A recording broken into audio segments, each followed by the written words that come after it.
bénédiction, hein, nos petits-enfants. Merci à toute l'équipe qui s'occupe d'eux. Seigneur, merci de les protéger, de les bénir et de leur montrer comment tu les aimes, afin que, Seigneur, ils puissent développer une relation avec toi, Seigneur Jésus. Car tu es, dans toute cette vie, le seul point certain, la seule personne sûre sur qui on peut compter. Et Seigneur, toi, tu as l'avantage de pouvoir toucher le cœur, pas juste l'intellect, même si c'est important qu'on comprenne, mais merci de toucher aussi notre cœur et que nos enfants puissent te découvrir, parce qu'ils vont vivre dans une génération pas facile. À moins, comme on te le demande, Seigneur, tu pourrais-tu faire un réveil? Pour toi, il n'y a rien d'impossible, tu es Dieu. Les ténèbres envahissent énormément notre pays et on valorise maintenant, les nouvelles valeurs sont l'impudicité, la cupidité, la violence. Seigneur, s'il vous plaît, fais lever le soleil de ta miséricorde, de ta bonté sur notre pays. Je te demande de bénir les bons conseils auprès de nos politiciens et d'annuler le mauvais conseil. Seigneur, on a besoin vraiment un réveil. Tu l'as fait dans d'autres pays. À ma connaissance, au Québec, dans les années 70, il y a pas mal de monde qui sont tournés vers toi. Mais on pourrait-tu avoir plus encore? Seigneur, je te demande encore une fois que toi, tu puisses nous éclairer sur ton œuvre. C'est le seul moyen qu'on peut trouver de plus en plus notre paix en toi, Seigneur Dieu. Merci d'avance au nom de Jésus, Père. Amen. Donc, 1 Jean 3, 21, 24 nous dit, « Bien-aimés, si notre cœur ne nous condamne pas, nous avons de l'assurance devant Dieu. Quoi que ce soit que nous demandions, nous le recevons de lui parce que nous gardons ses commandements et que nous faisons ce qui lui est agréable. » Ce qu'il vient de dire aussi au verset 18-19, dans le sens, si on a les moyens de la vie, comment on peut aider ceux qui sont dans la misère. Et c'est ici ce commandement, que nous croyons au nom du Fils, Jésus-Christ, son Fils, et que nous nous aimions les uns les autres, selon le commandement qu'il nous a donné, et celui qui garde ses commandements demeure en Dieu et Dieu en lui. Et nous connaissons qu'il demeure en nous par l'Esprit qu'il nous a donné. J'aimerais qu'on puisse lire dans Jean 15 ce que Jean finalement a développé dans sa lettre, parce que Jean a reçu finalement ce que Jésus leur a enseigné avant de partir. Jean 15, versets 7 à 17. Il nous est dit, « Si vous demeurez en moi et que mes paroles demeurent en vous, demandez ce que vous voudrez et cela vous sera accordé. Si vous portez beaucoup de fruits, c'est ainsi que mon Père sera glorifié et que vous serez mes disciples. Comme le Père m'a aimé, je vous ai aussi aimé. Demeurez dans mon amour. Si vous gardez mes commandements, vous demeurez dans mon amour. De même que j'ai gardé les commandements de mon Père et que je demeure dans son amour. Je vous ai dit ces choses afin que ma joie soit en vous et que votre joie soit parfaite. C'est ici mon commandement. Aimez-vous les uns les autres, comme je vous ai aimé. Il n'y a pas plus grand amour que de donner sa vie pour ses amis. Vous êtes mes amis, si vous faites ce que je vous commande. Je ne vous appelle plus serviteur, parce que le serviteur ne sait pas ce que fait son maître. Mais je vous ai appelé ami, parce que je vais faire connaître tout ce que j'ai appris de mon Père. Ce n'est pas vous qui m'avez choisi, mais moi. Je vous ai choisi et je vous ai établi, afin que vous alliez et que vous portiez du fruit et que votre fruit demeure, afin que ce que vous demandez au Père en mon nom, il vous le donne. Ce que je vous commande, c'est de vous aimer les uns les autres. Donc, on voit ici que tout le commandement de la nouvelle vie en Jésus-Christ ben, c'est d'apprendre à s'aimer les uns les autres, avec sagesse et intelligence. Parce que l'amour de Dieu en nous, l'amour, ceux qui apprennent à aimer les autres, qui veulent vraiment aimer les autres, bon, je sais que ça va brasser du monde, là, ça rend plus intelligent. Ceux qui s'aiment trop au détriment des autres, il faut que je trouve un mot poli, là. Comme quoi, qu'est-ce qu'on pourrait dire? Comment? Moins intelligent, OK. Parce que quand on aime les autres, inévitablement, on est plus sensible à observer, à prendre le temps de connaître l'autre personne, plutôt que, tu sais, il n'y a rien de plus dangereux qu'une personne qui dit « Non, non, j'ai raison, ce que j'ai dit, j'ai raison. » Tu dis « À qui tu l'as dit? »« Je m'en fous, j'ai raison. » Mon pauvre toi, tu es dans ton univers tout seul, qu'est-ce que tu fais là? Réveille-toi. Donc, le Seigneur, finalement, ouvre une nouvelle porte. Parce que malheureusement, Jésus, finalement, quand il est venu, il a montré une chose. Toutes nos œuvres sont mauvaises. Même nos bonnes œuvres. Je sais que ça paraît bizarre pour bien du monde, là, parce que le Seigneur dit, au fond, le premier et le plus grand des commandements. Tu sais, on pourrait penser, nous, le plus grand commandement à ne pas violer, là, c'est de ne pas tuer. Tu sais, tuer quelqu'un, c'est quand même assez violent. Mais pour Jésus, le plus grand commandement, c'est d'aimer Dieu de tout notre cœur, de toute notre force, de toute notre capacité, et de le servir lui seul. De le priorité, d'en faire une priorité plus que notre propre vie. Bien, ce n'est pas dans notre chair, ça. Parce que notre chair, souvent, on veut avoir un Dieu pour notre avantage. Est-ce que finalement, on apprend à vivre avec lui pour son avantage? C'est ce qu'il leur dit, afin que vos fruits, les fruits de l'amour de Dieu dans les disciples, ont produit des fruits qui sont jusqu'à nous aujourd'hui. Est-ce que vous réalisez que ces gars-là, finalement, marchaient avec le Seigneur quand il était crucifié? Ils ont été complètement ébranlés. Le Seigneur les a touchés après. Le Saint-Esprit est venu en eux.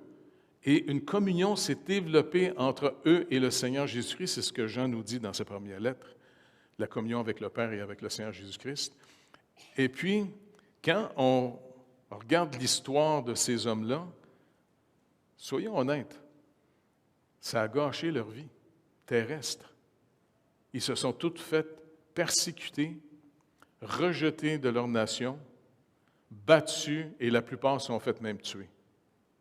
Mais le Seigneur leur avait dit d'avance, n'oubliez pas, parce qu'il dit, regardez, si le monde vous hait, sachez qu'il m'a haï avant vous. Donc, il nous rappelle que si on a vraiment cette nouvelle sorte de vie en nous, eh bien, le but de faire amener la lumière, c'est de montrer à tout le monde en disant, un seul peut nous sauver, Jésus-Christ. Et ça, c'est important qu'on le comprenne. Parce que le Seigneur ne nous met pas sur un programme pour savoir, je vais vous mettre sur un programme pour voir qui je vais sauver les meilleurs. OK, c'est très important. Christ est mort de nos péchés par, je le dis souvent, mais c'est une expression très importante, par imputation. Vous savez ce que ça veut dire, imputation? Comment? Ça a été mis à son compte. Il est mort à cause de nos péchés, tous ceux, au travers de toute l'histoire, qui vont se tourner vers lui. Seigneur Jésus, merci de me sauver. Eh bien, le Père de toute l'humanité, jusqu'à ce qu'il va revenir pour mettre un terme à la vie sur terre, tous ceux qui vont se tourner vers lui, bien, à la croix, juste avant, dans le jardin, quand le Père lui a présenté la fameuse coupe, vous vous rappelez? Que Jésus regarde ça, on dit, y aurait-tu un autre moyen? Puis c'est comme si le Père leur a montré, non, il n'y a pas un autre moyen. Parce que quand il priait, il a vu que ses disciples s'endormaient. La misère, la tristesse dans leur vie les assommait. Ils ne sont pas capables par eux-mêmes. Alors, il a accepté de faire la volonté de son Père et de prendre cette coupe qui sont toutes nos transactions, toutes nos écœuranteries. Tu sais, imaginez comme s'il est obligé de boire toute la vomissure de notre vie pour en mourir après sur la croix et recevoir la colère de la justice de Dieu dans notre vie. Et c'est comme ça qu'il est mort. Parce que selon la loi de Moïse, il ne pouvait pas mourir humainement, car le salaire du péché, c'est la mort. Et donc, finalement, il ne pouvait pas mourir de ses péchés, il n'a commis aucun péché. Mais s'il est mort à la croix, il est mort de nos péchés. Et ça, c'est important qu'on se le rappelle sans arrêt. C'est pour ça qu'on va juste prendre une pause. J'aimerais qu'on prenne le temps juste de remercier le Seigneur, tous ceux qui ont mis leur confiance en Jésus, dire au Seigneur, merci d'avoir payé ma dette. OK? On va prier. Seigneur, je ne veux pas que ce soit juste des paroles. C'est quelque chose que tu as fait par amour pour nous et par obéissance à ton Père. Merci d'avoir pris sur ton compte toutes nos fautes, nos péchés. Et tu es mort de nos péchés afin de payer notre dette. Merci énormément, Seigneur Jésus. Et quand on va mourir, on va te rencontrer. Et Seigneur, on va avoir l'éternité pour te remercier pour toujours. Tu as un amour pour nous qui dépasse souvent notre compréhension parce que dans cette vie séparée de toi, dans le monde des ténèbres, les gens se disent « Moi, je suis aimé parce que je suis bon ». En réalité, tu es venu aimer ceux qui sont rejetés, ceux qui sont brisés, ceux qui sont pécheurs. Fait que Seigneur, merci de nous sortir des ténèbres et de nous amener dans ta lumière, te payer cher. Merci énormément. Maintenant, Christ est mort à cause par imputation. J'aimerais rappeler juste une vérité importante. Avez-vous remarqué ici qu'il parle vos fruits? Étant nés de nouveau maintenant, restez attachés au Seigneur et de vivre en lui et de vivre avec lui, ça va produire un nouveau mode de vie, ce qu'on appelle la sanctification. Il y a une motivation nouvelle qui va commencer à entrer. Ayez pas peur de demander au Seigneur régulièrement, « Seigneur, montre-moi que tu m'aimes. Tiens, rends-moi conscient de l'amour que tu as pour moi, afin que j'arrête de me regarder le nombril tout le temps et que je me dégage pour maintenant marcher avec toi et connaître ta volonté. » C'est très important.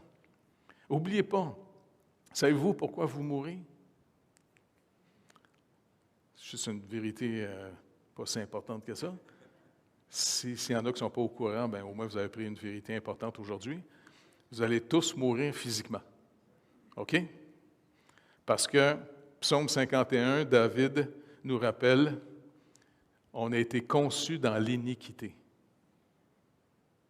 J'aimerais juste rappeler une chose importante. Un petit bébé, ça peut-tu mourir? Pourquoi il meurt? Ce n'est pas à cause de ses péchés personnels.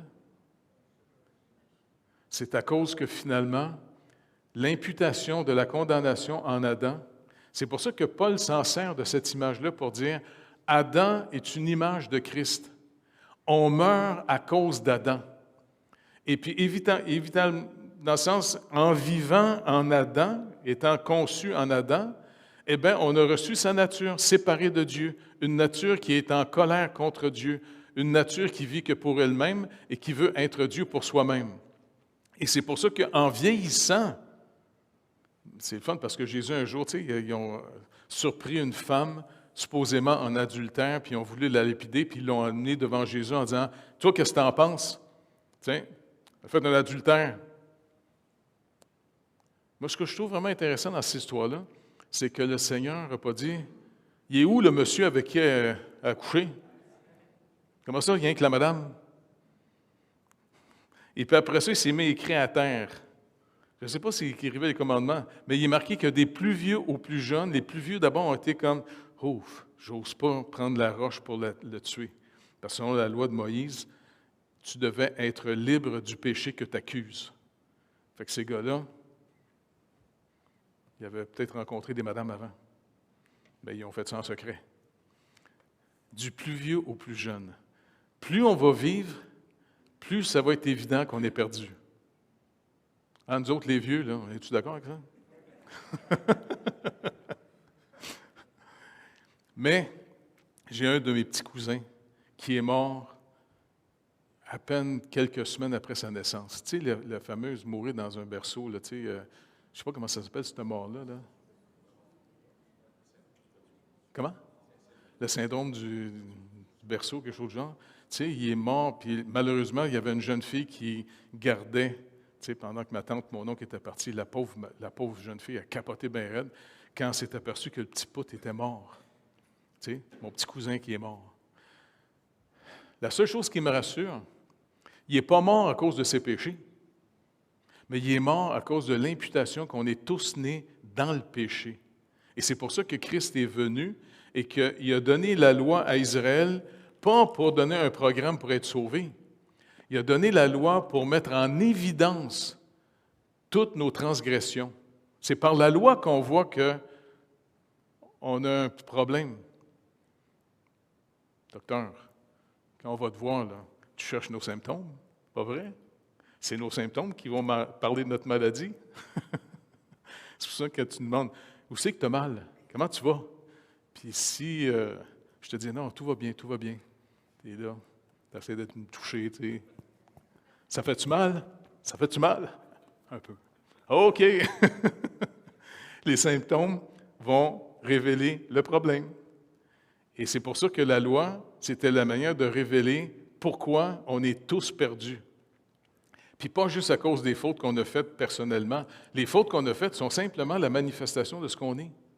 Et c'est pour ça que maintenant, étant mort en Christ, le Seigneur parle d'une nouvelle sorte de vie qu'on appelle la sanctification. Oui, on est né dans un monde en déchéance, OK? On est né séparé de Dieu. Fait qu'on a tout un peu encore des bons vieux réflexes d'avant, pas vrai? Tu sais, le Seigneur nous demande aimez-vous, tu sais, aimez vos ennemis. Bien, moi, je le fais par la foi, ça, d'aimer mes ennemis. Je me renie dans ce temps-là. Parce que moi aussi, j'aurais le goût de régler ça à ma manière, mes ennemis. Fait que j'ai écouté, Seigneur, moi le faire parce que tu l'as dit, moi te faire confiance. Merci que la foi, c'est juste l'obéissance, que je n'ai pas besoin d'y croire sans doute. Parce que tu l'as dit, OK, moi le faire. Viens à mon secours. Et c'est pour ça que le Seigneur nous montre une chose importante. Si on meurt tous, même un petit bébé qui n'a commis aucune action, il ne meurt pas de ses péchés personnels. Il meurt à cause d'une nature mortelle qu'on a toutes reçue à cause d'Adam. Maintenant, étant né de nouveau, bien, vous avez le type de la vie. Étant né de nouveau, ayant cru au Seigneur Jésus-Christ, eh bien, il a payé la dette, il est mort pour nos péchés, il est mort de notre mort, et puis maintenant, il nous a donné sa vie. Et comme Adam, on avait les conséquences d'Adam, en Jésus-Christ, maintenant, on va avoir les conséquences de Christ. Maintenant, d'après vous, c'est quoi les conséquences du Seigneur Jésus? Sa justice. J'aimerais juste vous lire un passage très, très encourageant pour encourager la plupart des gens ici, parce que des fois, on l'oublie. 2 Corinthiens, chapitre 5, et le verset 21.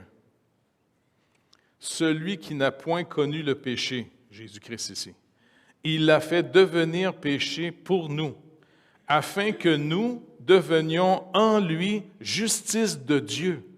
Est-ce que vous réalisez qu'à cause de Jésus-Christ, vous êtes devenus justice de Dieu? Je sais, des fois, c'est dur à croire là, quand on se regarde dans le miroir. Là, mais de la même manière qu'un petit bébé, quand ça meurt, il ne meurt pas à cause de ses fautes personnelles. Nous, les fautes qu'on va commettre avec le temps sont simplement la nature qui donne ses fruits. Mais là, on a une nouvelle nature.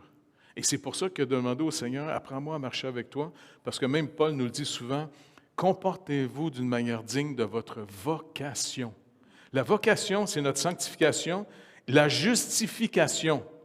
Ici, tous ceux qui ont mis leur espoir dans le Seigneur Jésus-Christ, qui ont demandé au Seigneur Jésus de les sauver.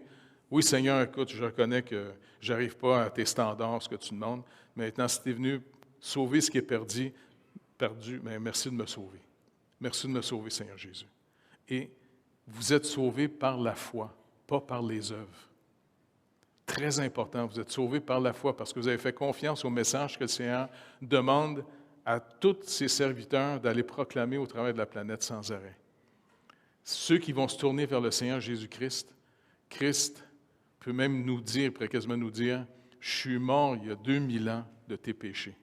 J'ai été frappé par la colère de Dieu pour que tu ne sois pas frappé par la colère de Dieu. Et en même temps, j'ai ressuscité le 3e jour parce que ta dette est payée, même plus que ta dette est payée. J'ai mis à ton compte la justice même de Dieu. » Est-ce que vous réalisez, vous êtes juste, ou dans les livres de Dieu, vous êtes juste comme Dieu. C'est dur à croire un peu, ça? C'est par la foi. OK? On est justifié. Donc, faites attention parce qu'il y a trop de gens qui confondent la sanctification avec la justification. Mais mêlez pas les deux. Vous êtes entièrement justifiés par l'œuvre de Jésus-Christ. Et les œuvres dans lesquelles Dieu va nous amener, c'est pour nous faire participer avec lui à son amour pour l'humanité. Parce que le Seigneur aime ses ennemis. Il nous a aimés. Et en même temps, il veut qu'on manifeste sa compassion aux gens.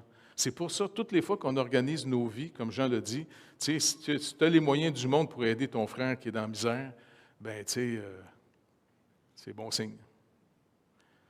C'est qu'en réalité, l'Esprit de Dieu agit en nous. Donc, c'est pour ça que je veux vraiment rassurer tout le monde ici en disant, faites attention aux gens qui essaieraient de vous mettre sur un programme pour être sauvés. Regardez ce que Paul dit des Juifs qui n'ont malheureusement pas compris le sacrifice de Christ. Regardez dans Romains chapitre 9. Parce qu'il est tourmenté de voir qu'ils n'ont pas compris, tu sais.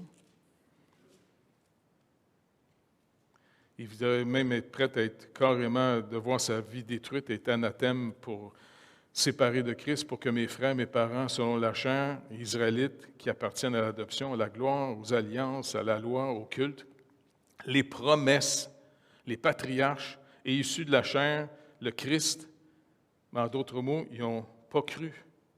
C'est ça le problème. Ils n'ont pas cru dans l'œuvre de Christ parce que, comme il dit un peu plus loin, il va le dire au chapitre 10, il dit, « Frères, verset 1, le vœu de mon cœur et ma prière à Dieu pour eux, c'est qu'ils soient sauvés.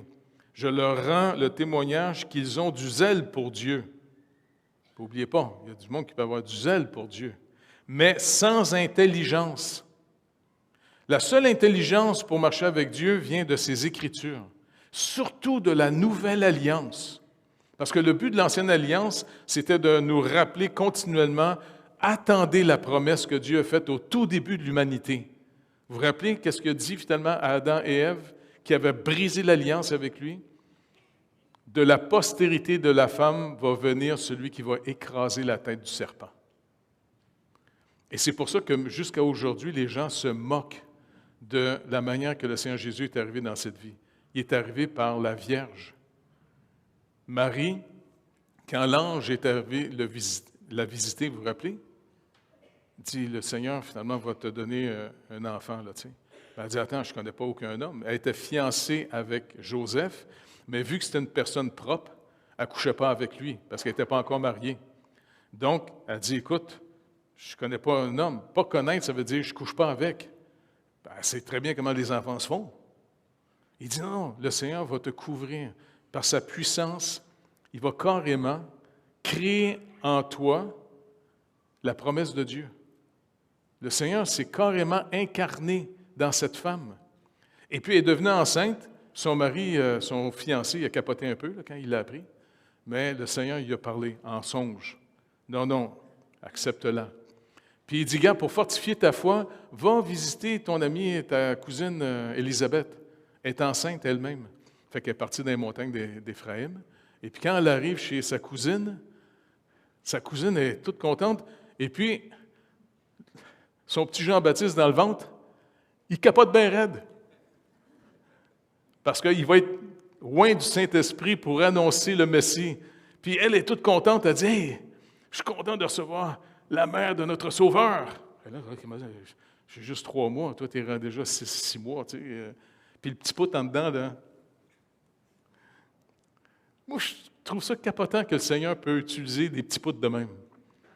Ça veut dire qu'il peut nous utiliser, nous autres. Parce que des fois, on est des petits poutres dans notre tête, pas à peu près, pas vrai? Mais c'est lui qui fait son œuvre. C'est ça qui est encourageant. Et puis, elle est revenue 3 mois après, quand sa cousine a accouché Jean-Baptiste. Mais quand il est arrivé, il était déjà un peu plus avancé. Et Joseph, il capote un peu, là, tu sais.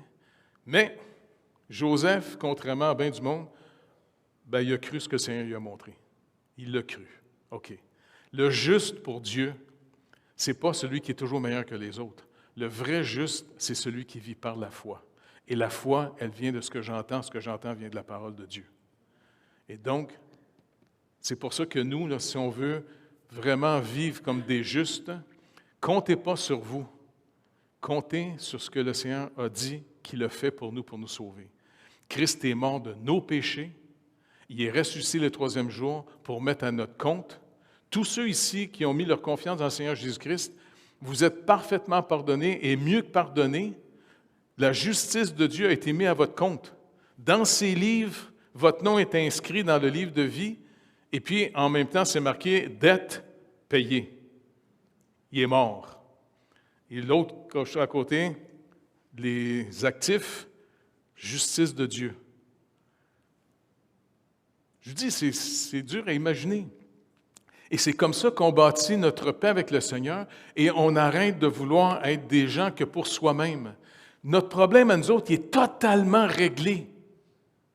Est-ce que vous comprenez? Vous êtes parfaitement sauvés, le problème est totalement réglé. Maintenant, notre seul vrai travail qu'on a à faire, c'est d'apprendre à marcher avec lui dans sa volonté. Et puis c'est lui qui va nous la montrer, si on veut la connaître, sa volonté. C'est trippant, sa volonté. C'est pour ça que moi, j'ai toujours bien aimé toutes sortes de passes, puis le Seigneur a été très généreux avec nous autres dans l'Église. Il nous a amenés dans plein de pays pour aider des gens. Il m'a amené au Québec. Moi, depuis les années 80, quand je commençais à faire l'Église dans mon salon, là, puis les gars me disaient, je dis, gars, c'est l'été, c'est les vacances. On va aller se promener dans plein de villages, on va aller camper, on va aller annoncer l'Évangile, on va trouver des petites églises, on va contacter déjà les pasteurs. Puis s'il y a des gens qui se convertissent, on va les amener dans ces églises-là. Puis je me rappelle Claude Hurtaud, il me dit, attends, je viens juste de me convertir, ça fait 1 semaine ou 2. Je dis, Claude, si quelqu'un te pose une question, là, puis tu ne le sais pas, sais-tu qu'est-ce que tu peux répondre? Dis, je ne le sais pas. Tu n'as pas besoin d'être un acteur et un menteur. Et puis, tu veux juste parler de l'amour que Dieu t'a manifesté, tu es maintenant sauvé. T'sais? Et puis, c'est comme ça que, on était toujours en formation. Le collège biblique était mobile dans ce temps-là. T'sais. Et puis,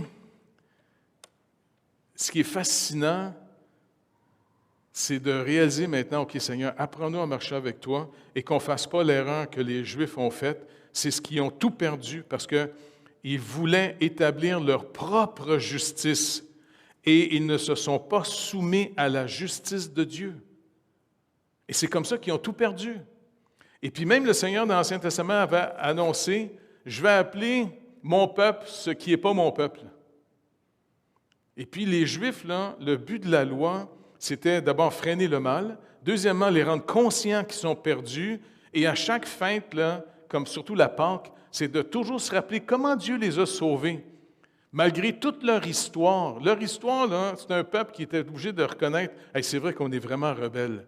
On a toujours été rebelle contre Dieu. On s'est tourné vers d'autres idoles sans arrêt. Et puis, mais dans sa bonté, puis Ésaïe avait prophétisé en disant, si Dieu ne nous avait pas gardé un reste, on serait devenu comme Sodome et Gomorrhe. Lui, il était plus conscient parce qu'il avait vraiment la lumière de l'Esprit de Dieu et de la parole de Dieu. Si Dieu ne nous retient pas, notre chair, ça peut être épeurant ce qui peut sortir de notre chair. Donc, c'est pour ça que c'est encourageant. Et puis, il ne devait pas devenir arrogant et orgueilleux face aux autres nations. Il aurait dû comprendre une chose. On est tout aussi perdus que les autres nations. Sauf qu'on est plus conscient qu'on est perdu à cause de la loi de Dieu. Et surtout, on peut se réjouir d'une chose. la promesse que Dieu nous a faite. Il va venir carrément payer notre dette par la postérité de la femme. Et puis, il va écraser la tête du serpent. Est-ce que vous réalisez finalement la cohérence spectaculaire des Écritures? Il est mort où, Jésus? Comment ça s'appelle le lieu où il est mort? Golgotha. Savez-vous ce que ça veut dire ça en français, Golgotha? Le lieu du crâne. Moi, je trouve ça beau, parce que je vois la croix un peu comme un gros poignard. Puis Jésus crucifié dessus, ça rend le poignard très dangereux pour le crâne. Et Dieu rentre le couteau dans le crâne du malin. Il rentre ça dedans.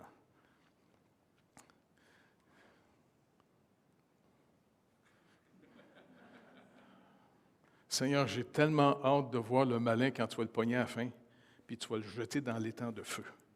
Parce que c'est ce que tu as dit en passant dans Matthieu.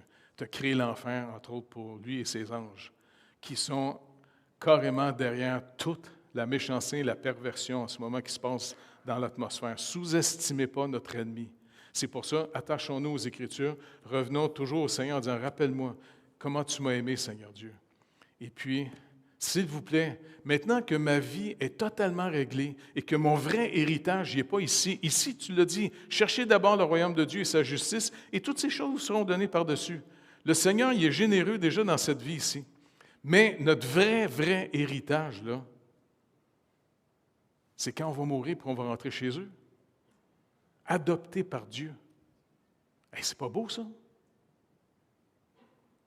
Ça fait que c'est pour ça que Jean veut nous rappeler ici, continuez à développer votre marche dans le Seigneur. Puis notre marche dans le Seigneur se développe par rapport à l'amour qu'on a les uns pour les autres. Et c'est pour ça qu'il nous dit, quand on prie le Seigneur, Hébreux chapitre 4, verset 16, l'auteur nous rappelle, dit, approchons-nous donc avec assurance. Mais l'assurance qu'on se rapproche du Seigneur, là, ce n'est pas sur nos mérites personnels. On l'approche au nom de Jésus-Christ qui a déchiré le voile, qui est le chemin, qui est notre justice par laquelle on peut aller parler et demander des choses au Seigneur. Approchons-nous donc avec assurance du trône de la grâce, pas le trône de la justice, le trône de la grâce, afin d'obtenir miséricorde et trouver grâce pour être secourus dans nos besoins. C'est encourageant. Jean écrit aussi ces mots rassurants. Il dit, Dieu est plus grand que nos cœurs et il connaît toutes choses. Il sait très bien qui c'est qui a racheté. Bon, je ne veux pas être méchant là. Bon, on est tous un petit peu fêlés. Non?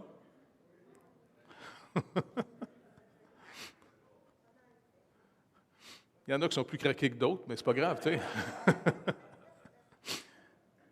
Mais l'amour de Dieu va nous amener à développer un autre type de comportement les uns envers les autres. Et l'amour de Dieu, de se savoir aimer, on peut demander au Seigneur régulièrement, comme David l'avait lui-même demandé, puis il l'avait écrit dans un de ses psaumes, au psaume 139, versets 23-24. « Sonde-moi, ô Dieu, et connais mon cœur, éprouve-moi, et connais mes pensées. Regarde si je suis sur une mauvaise voie, et conduis-moi sur la voie de l'éternité. » Même chance, il y a un cantique là-dessus qu'on chante des fois. Écoute, c'est rassurant. C'est pour ça de demander au Seigneur, fiez-vous pas à votre propre jugement. On a reçu finalement notre Créateur. Est-ce que vous réalisez que Dieu, notre Créateur, qui a donné son Fils unique, la parole de Dieu, par qui il a tout créé et qui nous recrée, on est recréé en Jésus-Christ, et qui en plus, il nous donne l'esprit de la famille, le Saint-Esprit, qui va être en nous pour développer cette relation maintenant entre Jésus et son Père. On est avec eux autres. Et de découvrir comment il nous aime. Et en même temps, plus on va marcher dans la lumière, plus on va voir avec évidence comment c'est facile pour nous, même si on est sauvé, de dévier. Pas vrai? Ça ne vous tente pas des fois d'imposer les mains dans la face de quelqu'un qui vous fait du tort? Comment? C'est tentant, hein?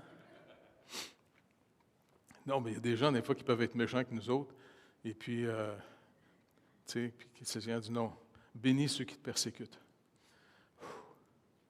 Ça, c'est dur, Seigneur. Écoute, je peux-tu le frapper 2-3 fois, qu'il saigne du nez en bas? Après ça, je vais prier que tu puisses le guérir. C'est tentant. Mais je ne le fais pas, je ne l'ai pas fait en passant, j'ai frappé personne. Bien, dans ma tête, j'ai frappé bien du monde, c'est vrai, mais c'est juste dans ma tête. OK? Le Seigneur nous demande de faire des choses qui vont tellement contre notre nature naturelle. Et c'est pour ça qu'on apprend à marcher avec le Seigneur par la foi. OK, je vais marcher selon ce que tu dis. Seigneur, je vais le faire pour te connaître, parce que j'ai hâte de voir ce que tu vas faire si je t'obéis. C'est le seul moyen que je peux te connaître. Pas juste avoir de l'information sur toi, de te connaître, parce que tu l'as dit toi-même, la vie éternelle, c'est ils ont dit, Dieu, c'est qu'ils te connaissent comme étant le seul vrai Dieu vivant.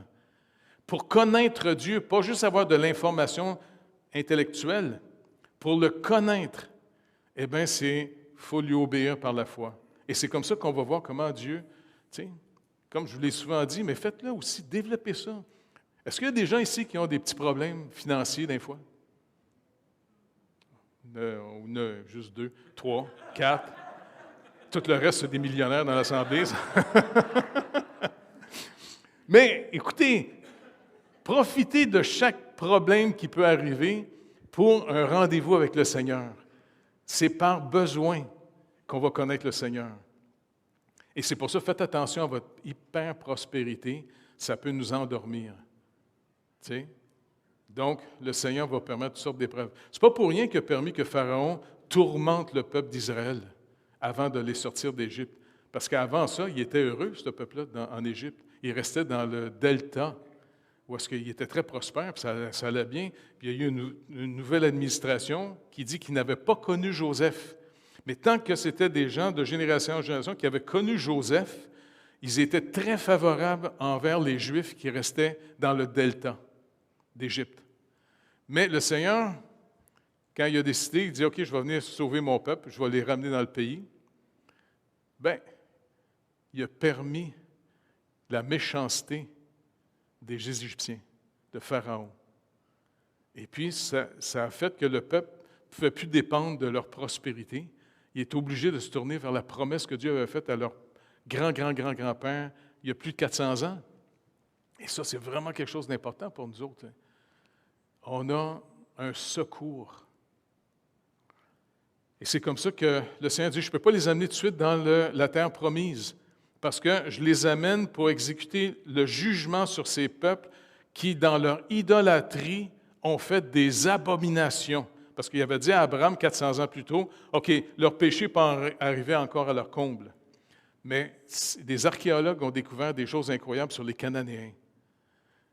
Puis à cause de leurs fausses croyances bizarres, une des choses qu'ils faisaient souvent, ils prenaient un de leurs petits bébés vivant, ils le mettaient, quand ils se construisaient une maison, ils le mettaient dans le mur, ils fermaient le mur, ils laissaient le petit bébé mourir dans le mur. Un sacrifice pour Baal, puis Astarté, puis toute la gang. C'était des horreurs. Ils tuaient même de leurs enfants pour avoir une meilleure récolte. Et puis, ils faisaient une grosse statue, Baal, tu sais, et puis ils faisaient un gros trou dans le ventre. Ils chauffaient la statue à ce qu'elle brille de... Ils prenaient l'enfant pas mort. Ils prenaient un enfant vivant, ils le mettaient dans les bras, puis le petit bébé, et roulait dans le feu, vivant. Dieu a horreur du mal. Et là, il dit, c'est fini. Ils ont été trop loin. J'amène mon peuple, car par mon peuple, je vais faire le jugement.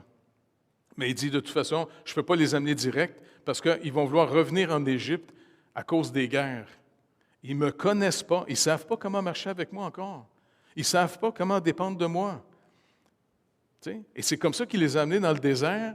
Et le désert est un lieu qui crée des grands besoins. Manger, boire, toutes sortes de choses. Et c'est comme ça qu'il s'est fait connaître à eux dans le désert. Savez-vous où est-ce qu'on est ici en ce moment, étant sauvés? On est sorti d'Égypte, il nous a arrachés de Pharaon, le prince des ténèbres, par pure grâce. Et puis, prendre l'image, finalement, comme Paul prend, ils ont été baptisés en Moïse, c'est quand ils ont passé au travers de la mer Rouge. Nous autres, on est baptisés en Christ. On est rendu de l'autre bord. Mais savez-vous où est-ce qu'on est ici en ce moment, sauvés? Dans le désert avec le Seigneur. Parce qu'on charrie notre personne encore.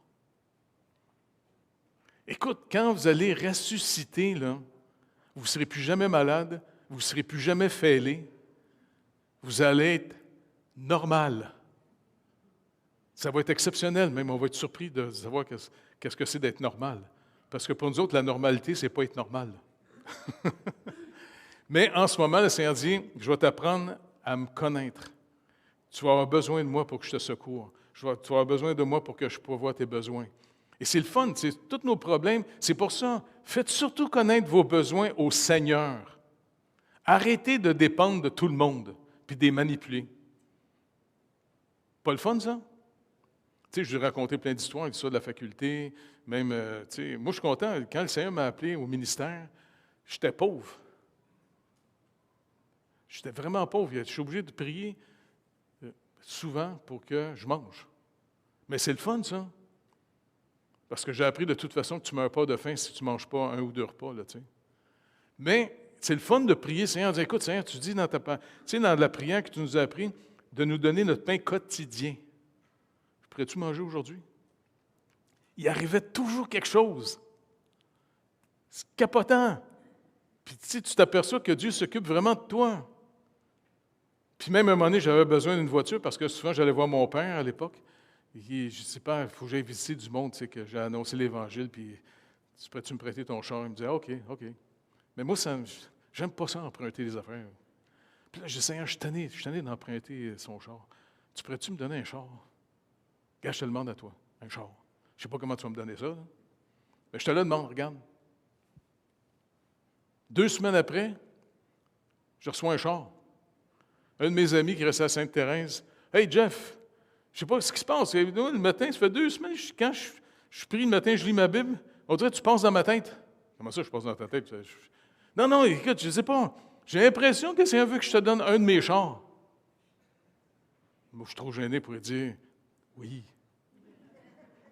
Fait qu'il dit, « Écoute, as-tu besoin d'un char? » Tout va bien. Non, comment, Jeff, je te demande, honnêtement, hey, regarde, Richard, je ne veux pas t'écœurer, là, tu sais. Ben, il y a 2 semaines, j'ai demandé au Seigneur un char. Puis c'est là qu'il me dit, écoute bien, Jeff, quand je te pose une question, veux-tu bien me répondre? Ben, j'ai demandé au Seigneur, je ne t'ai pas demandé à toi, Richard, un char. Hey, écoute, j'arrive. Je m'en viens, on va aller au bureau des licences, puis tu sais. OK. Mais là, je suis nerveux, je n'ai même pas une scène pour changer les plaques, puis tu sais, les assurances. Puis j'ai dit, écoute, Seigneur, tu sais, dans les petits livres qu'on lit, là, c'est toujours, il paraît le gars descendu, regardé dans son boîte aux lettres, et il y avait.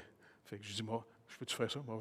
Fait que je descends, j'ouvre la boîte aux lettres, et je reçois un retour d'impôt. Exactement du montant que j'avais besoin pour l'assurance puis pour le char. Capotant! C'est trop. Marcher avec le Seigneur, c'est tellement trippant.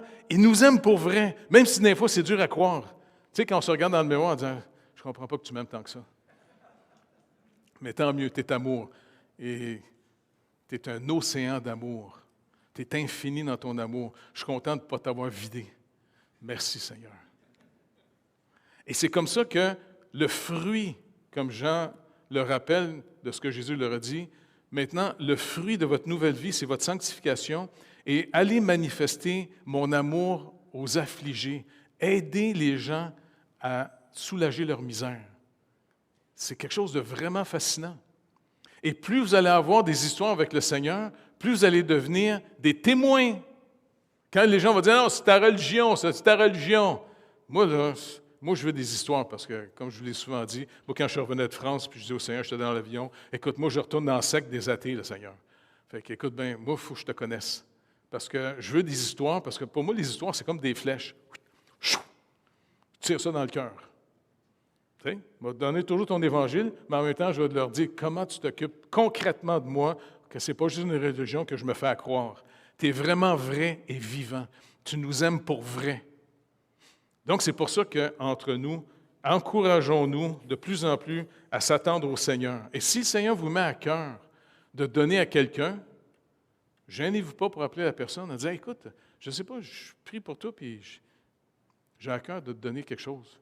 La personne peut être gênée. Non, mais écoute, j'ai demandé au Seigneur. As-tu demandé au Seigneur quelque chose? Puis la personne dit oui. Réponds à mes questions quand je te pose une question. Et puis en même temps, d'être vraiment sensible à l'amour de Dieu pour les autres. Et c'est comme ça qu'on va découvrir de plus en plus qu'on est parfaitement sauvé. Et là, le Seigneur est venu nous habiter et il va continuer à faire son œuvre au travers de nous autres. Et bientôt, quand il va venir nous chercher par la mort, on va rentrer à la maison. Et puis, le Seigneur Jésus, ça va être notre grand frère qui va dire « Regarde ce qu'on a fait ensemble pendant que tu étais dans le désert. » Ça va être trippant qu'il va nous raconter toutes nos histoires. « Regarde, tu te rappelles ici, regarde, on avait été tel. Ah oui. Puis, regarde, je t'ai pardonné souvent, là, mais c'est pas grave. C'est parce que je t'aime. J'ai réglé la dette. OK. » Et puis, on va avoir l'éternité pour le remercier. Et puis, come on. Dieu est plus grand que nos cœurs. Il sait très bien qui c'est qui a racheté. Puis honnêtement, on n'est pas ressuscité encore. Ça veut dire que certains de nos corps sont tous plus ou moins affectés par le péché. Pas vrai? Je vais finir par vous relire les passages qui parlent finalement qu'on est mort à la loi et rendu par Jésus-Christ vivant pour marcher avec lui. OK? Comme j'ai fait la semaine passée. 2 Corinthiens 3, 7, 9 dit « Or, si le ministère de la mort, qui était l'ancienne alliance, le ministère de la mort, gravé avec des lettres sur des pierres, a été glorieux au point que les fils d'Israël ne pouvaient fixer les regards sur le visage de Moïse à cause de la gloire de son visage, bien que cette gloire fût passagère. » C'est pour ça qu'il cachait, parce que quand il descendait du mont Sinaï, il brillait, mais c'était temporaire, parce que l'ancienne alliance, elle était temporaire. Romains 7, 4 nous dit « De même, mes frères, vous aussi, vous avez été, par le corps de Christ, mis à mort en ce qui concerne la loi, pour que vous apparteniez à un autre, à celui qui est ressuscité des morts, afin que nous portions des fruits pour Dieu. » Galates 2, 19 « Car c'est par la loi que je suis mort à la loi, afin de vivre pour Dieu. » Jésus-Christ a payé notre dette pour que maintenant la loi ne nous empêche pas de marcher avec le Seigneur. Vous êtes parfaitement pardonnés et en même temps, vous êtes totalement justifiés de la justice même de Dieu pour qu'on puisse apprendre à marcher avec lui. Pas parce qu'on le mérite par nous-mêmes, mais parce que Christ mérite qu'on puisse marcher avec son Père.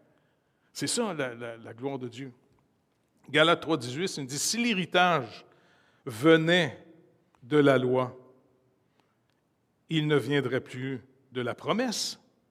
Or, c'est par la promesse que Dieu a faite à Abraham ce don de sa grâce. L'héritage de tout ce qui s'en vient n'est pas venu par le mérite de la loi, mais c'est une promesse que Dieu nous avait faite et il l'a tout accompli. Donc, c'est quelque chose qu'il faut se le rappeler entre nous autres tout le temps. Romains 4, versets 13 à 17 dit « En effet, ce n'est pas par la loi que l'héritage du monde a été promis à Abraham ou à sa postérité. C'est par la justice de la foi, car les héritiers le sont par la foi, pas par la loi, mais par la foi. Parce que si c'était par la loi, bien, la foi serait vaine et la promesse est anéantie, parce que la loi produit la colère, et que là où il n'y a point de loi, il n'y a point non plus de transgression. C'est pourquoi les héritiers le sont par la foi, pour que ce soit par grâce, afin que la promesse soit assurée à toute la postérité, non seulement à celle qui est sous la loi, mais aussi à celle qui a la foi d'Abraham, notre Père, à tous, selon qu'il est écrit, « Je t'ai établi Père d'un grand nombre de nations. » Il est notre Père devant celui auquel il a cru, Dieu, qui donne la vie aux morts et qui appelle les choses qui ne sont point comme celles étaient. Galates 3, 21-25 dit « La loi est-elle contre les promesses de Dieu? » Parce qu'il y a des gens qui pensent que juste croire en Jésus-Christ, c'est contre les promesses de Dieu. C'était malheureusement ce que des judaïsants essayaient de troubler l'Église de Galate. Il dit non, loin de là. S'il lui était donné une loi qui procure la vie, la justice viendrait réellement de la loi. Mais l'Écriture a tout renfermé sous le péché, afin que ce qui avait été promis fût donné par la foi en Jésus-Christ à ceux qui croient. Avant que la foi vînt, nous étions enfermés sous la garde de la loi, en vue de la foi qui devait être révélée. Ainsi, la loi a été comme un pédagogue pour nous conduire à Christ, afin que nous fussions justifiés par la foi. La foi est venue et nous ne sommes plus sous ce pédagogue de la loi de l'Ancien Testament. Colossiens 2, 16, 17. Que personne donc ne vous juge au sujet du manger ou du boire, au sujet d'une fête, d'une nouvelle lune, des sabbats. C'était l'ombre des choses à venir, mais le corps est en Christ. Puis au chapitre 3, Colossiens toujours, il va dire, « Si donc vous êtes ressuscités avec Christ, cherchez les choses d'en haut, où Christ est assis à la droite de Dieu. Affectionnez-vous aux choses d'en haut, et non à celles qui sont sur la terre, car vous êtes morts, et votre vie est cachée avec Christ en Dieu. Quand Christ, votre vie, paraîtra, alors vous paraîtrez avec lui dans la gloire. » Éphésiens 2,6 nous rappelle, « Il nous a ressuscités ensemble et nous a fait asseoir ensemble dans les lieux célestes en Jésus-Christ. » Donc, c'est quelque chose ici qu'on peut demander au Seigneur qui nous explique. On est présentement en Jésus-Christ dans les lieux célestes. Ça veut dire quoi, ça? Tiens, on va lui demander qu'il nous éclaire. Psaume 110, verset 1 nous dit, « Parole de l'Éternel à mon Seigneur, assis-toi à ma droite jusqu'à ce que je fasse de tes ennemis ton marchepied. » Éphésiens 1, 22, « Il a tout mis sous ses pieds. Et il l'a donné pour chef suprême à l'Église. » Donc, on est sauvé entièrement, totalement par lui. Et ça, c'est très rassurant, parce qu'en dehors de ça, il n'y aurait aucun espoir pour l'humanité. Moi, ça me fait de la peine d'apprendre que, tu sais, le monsieur Jean Lapointe, qui est mort dernièrement, à toutes les fois que quelqu'un meurt, je me demande tout le temps, il est rendu où, là? Il y a 2 destinations quand quelqu'un meurt. Le paradis par Jésus-Christ, ou ceux qui auront négligé un si grand salut, les ténèbres éternelles. Je vous dis, puis même hier, quand on était à la Macasa, ben, on a tout monté les bancs, là, la gang ensemble, on pesait un peu. Hein, et puis en même temps, on a rentré tout le Jeep Rock, là, qui vont tout arranger. Là. Mais pendant ce temps-là, il y a eu toute une délégation de plein de gros camions qui klaxonnaient parce qu'ils ont enterré un jeune homme de 40 ans, qui est mort il y a quelques jours, parce qu'il jouait avec son petit garçon, et puis en jouant avec son petit garçon, il est mort d'un infarctus. Bing, d'un coup. Il est rendu dans l'éternité. Je sais que je suis fatigant de me promener tout le temps, puis sortir de l'Église, puis je ne suis pas un bon pasteur, il paraît. Là, certains disent que tu es un méchant pasteur. Je sais. Mais pour moi, vous êtes tous sauvés, vous autres. Puis je sais que je vous fatigue toujours pour dire, comprenez que vous êtes entièrement, parfaitement sauvés. Et puis j'ai des bons pasteurs. Sylvain, c'est un bon pasteur. Et puis on va s'occuper de voir comment on peut vous aider. Mais mon vrai fardeau qu'on devrait avoir, nous tous, est-ce qu'on rayonne vers ceux du dehors qui sont en train de périr parce qu'ils n'entendent pas l'Évangile? On est dans une société qui bloque tout. Puis surtout quand je regarde dans mon quartier, là, tous les petits-enfants qui sont à l'école, là, ils sont empêchés d'entendre l'Évangile dans les écoles. Et puis, au contraire, à la télévision, on se moque de Dieu. On favorise l'impudicité totale. Puis même, il paraît que dans la chose de Noël, là, la fête de... Je ne sais pas comment ça s'appelle. Comment ça s'appelle, la chose du Père Noël? La quoi? La parade, merci, la parade du Père Noël. Bien, pour favoriser ce que le gouvernement veut appuyer, il va y avoir un transgenre qui va être là, une queen, une drag queen. Et puis, ils vont dans les petites bibliothèques, puis ils font des livres pour encourager les enfants à être tout croche.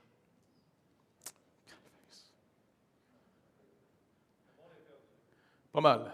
Mais c'est pour ça que, s'il vous plaît, organisons-nous ensemble, selon les dons que Dieu nous donne, de continuer à manifester d'abord la compassion de Dieu, et puis en même temps, comment on va sortir l'Évangile. Les gens vont être sauvés simplement s'ils osent croire au message, et le Seigneur va les sauver. Il va les arracher de la condamnation qui s'en vient, parce que Jean le dit dans sa lettre, « Ceux qui ont le Fils ont la vie, mais ceux qui n'ont pas le Fils n'ont pas la vie, et la colère de Dieu demeure sur eux. » N'oubliez pas, Dieu est en colère contre la planète. Et son amour, c'est de nous délivrer de sa colère qui s'en vient sur la planète. Puis dans l'Apocalypse, il est même marqué, une des raisons pourquoi Dieu s'en vient en colère contre la promesse, il dit, je m'en viens détruire tous ceux qui ont détruit la terre. Parce qu'on la détruit au nom de la cupidité en ce moment comme des fous. Donc, s'il vous plaît, le seul moyen d'être sauvé, c'est Jésus-Christ. Et continuez à vous rassurer, vu que vous avez mis votre confiance dans le Seigneur Jésus-Christ, il est mort pour vous. OK? Vous êtes parfaitement pardonné, et même plus que ça, il est ressuscité, et puisque vous avez mis votre espérance en lui, pas votre espérance dans votre propre justice que vous faites, mais dans sa justice à lui, le Seigneur a mis la justice de Dieu à votre compte. Soyez rassurés. Arrêtez de paniquer.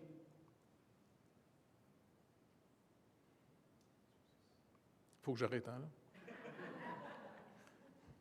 On remet ça au Seigneur, OK? Seigneur, ton œuvre est une œuvre absolument merveilleuse parce que tu ne nous sauves pas en nous mettant sur une religion qui nous demande toutes sortes de grands sacrifices, de martyrs, de se fouetter, et puis Puis malheureusement, quand les hommes prennent contrôle de ton message, trop souvent, on les met au travers des siècles, ils ont mis les gens sous des programmes. Même si ça a pris un gars comme Luther à un moment donné pour se réveiller, puis réaliser que Saint-Pierre de Rome, le pape, s'était servi finalement d'une fausse doctrine de dire que quand les gens meurent, même si vous avez cru en Jésus-Christ, ce n'est pas assez.